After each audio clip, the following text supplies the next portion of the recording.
पहला टारगेट आम आदमी की सेवा करना होगा, गरीब आदमी की सेवा करना होगा। मैंने कई बार कहा है, हम सत्ता के लिए नहीं आए हैं, हम व्यवस्था परिवर्तन के लिए आए हैं। और इस व्यवस्था परिवर्तन में हमने लोगों की सेवा को माध्यम माना है। लोगों की सेवा के माध्यम के से जो भी हम कार्य करेंगे वो जनता के समाज के अंतिम व्यक्ति तक पहुँचे, उस दृष्टिकोण से हम कार्य कर रहे हैं। जन सेवा के लिए आए हैं। मंत्रिमंडल की गठन के लिए चर्चा का विषय तो हो सकता है कि किसने बनना है, वो तो कुछ 10 ही लोग बनेंगे ना मंत्री। 2 हम बन चुके, मंत्रिमंडल तो जो बन चुका है, विस्तार होगा। मेयर मुकेश अग्निहोत्री जी अच्छा काम कर रहे हैं, धड़ाधड़ फैसले हो रहे हैं, धड़ाधड़ काम हो रहा, फाइल भी नहीं रुक रही। कोई चैनल बीच में एक मंत्री आ जाएगा तो एक दिन 10 सेकंड भी लगेंगे। तो दृष्टिकोण बड़ा स्पष्ट है और जो बेचारे विधायक हैं अच्छा काम कर रहे हैं और आशा करता हूं कि मुझे इस तरह इनपुट देते रहेंगे। और वो उनकी भावना भी है कि मंत्री बने, उनकी भावना की भी हम कदर करते हैं। और जल्दी ही मंत्री बनेगा ये तो आपको पता नहीं है, तो आपको कैसे पता लगा कि दिक्कत आ रही है? कोई दिक्कत नहीं, चर्चाओं का कोई विचार नहीं। विक्रमादित्य भी मंत्री बनेंगे और भी जो मंत्री है वो भी बनेंगे। जो आप नाम पूछेंगे वो सब बनेंगे। आप पूछते जाइए, मैं बताता हूँ। शिमला से रोहित ठाकुर बनेंगे? एक क्वेश्चन मैंने बोला है तो मेरे को जवाब देना पड़ेगा। बिल्कुल बनेंगे, पर कब बनेंगे ये भी इतिहास आप ये जानना है। और कांगड़ा से कितने मंत्री बनेंगे सर? सबसे बड़ा जिला, हम ये पूछेंगे कितने मंत्री बनेंगे? कांगड़ा से मुख्यमंत्री मिल गया और क्या चाहिए। लेकिन ओल्ड पेंशन को लेके आपकी 2 लोगों की कैबिनेट क्यों नहीं फैसला ले रही? उसमें क्यों आप कहते हैं कि फुल कैबिनेट फैसला लेगी? आप क्या समझते हैं कि पूरी कैबिनेट से चर्चा करेंगे, उनको बताएंगे? और मैंने तो चर्चा कर ली है, अपने विधायकों को भी चर्चा कर दी है। और कभी फैसला लेने से पहले सबको विस्तृत स्थिति से जानकारी देंगे। मैं एक चीज़ कह सकता हूँ कि हमने अपने पैसों से ओल्ड पेंशन स्कीम का लागू करने का तय कर लिया है। अभी रात को आपके सामने आधा घंटा पहले मेरी चीफ सेक्रेटरी से मुलाकात हुई, तो हम कार्य कर रहे हैं और हम कार्य करने की क्षमता भी रखते हैं, आगे बढ़ाने की भी क्षमता रखते हैं। और हम चाहते हैं कि सच में कि हम आम आदमी और गरीब आदमी की सेवा करें, क्योंकि हम सब लोग आम परिवारों से निकले हुए हैं। तो मुझे लगता है कि हम सही दिशा में आगे बढ़ रहे हैं और सही फैसले कर रहे हैं। हम पारदर्शिता वाला व्यवस्था लेके आएंगे, जब बच्चों को ये तकलीफ़ ना हो, गरीब माँ बाप के बच्चे को ये तकलीफ़ ना हो कि कहीं पेपर लीक करके कोई अयोग्य छात्र तो नहीं बैठ पाया। ऐसी व्यवस्था के लिए काम चल पड़ा है और आने वाले समय में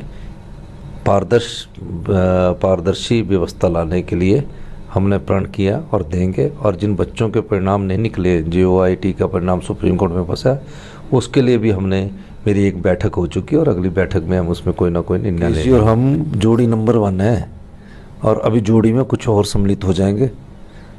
तो ये क्रिकेट की टीम जो है ना, ये पूरी तरह खेलेगी और ये जो टीम बनेगी ये चौके छक्के वाली ही है। ये सिंगल रन लेने वाली नहीं बनने वाली। अगली जो टीम है ना, तो मेरे से ज़्यादा भी छक्के मारने वाले आदमी आ रहे हैं। तो आप घबराइए मत। मुकेश जी और हमारी जोड़ी ने अच्छा कार्य पिछले 25 दिनों में किया है। और ये भारतीय जनता पार्टी सोचती है कि मैं ऐसा कर दूंगा, मैं ऐसा कह कैसे बातें कर दूँ। और ध्यान भटका रहे हो। जोड़ी तो उनको ढूंढनी चाहिए। कहाँ गई वो देवीय शक्ति जिसने 900 संस्थान खुलवा दिए? 900 संस्थान खुलवाने के बाद भी जनता ने नकार दिया। 900 इंस्टीट्यूशंस, 900 स्कूल कभी वाटर कैरियर के सहारे चलते सीनियर सेकेंडरी। 120 स्कूलों में कॉमर्स लेक्चरर्स और साइंस की क्लासेस स्टार्ट कर दी। आप बताओ कहाँ है? साइंस के लेक्चर का इंटरव्यू हुआ 5 साल में? कॉमर्स के लेक्चर का इंटरव्यू हुआ 5 साल में? मैं तो समझ ही नहीं पा रहा ऐसे कैसे सरकार चलती रही। क्या करते रहे पूर्व मुख्यमंत्री? शिक्षा विभाग का बेड़ा गर्क करके रख दिया, संस्थानों का बेड़ा गर्क करके रख दिया। जो संस्थान भले चंगे चले हुए थे, यशवंत सिंह परमार, शांता कुमार, धूमल, वीरभद्र सिंह, इन सब के टाइम जयराम ठाकुर जी की 4.25 साल तक, अगर आपने संस्थान खोलने थे तो पहले खोलते, उसमें भर्तियां करते।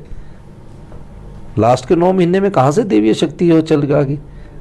फिर सोचा कि भगवान भरोसे हो जाएगा, एक बार बन जाए। ऐसा नहीं करना चाहिए। अपराध किया है जयराम जी ने, धोखा दिया हिमाचल की जनता को। मुझे बड़ा दुख है।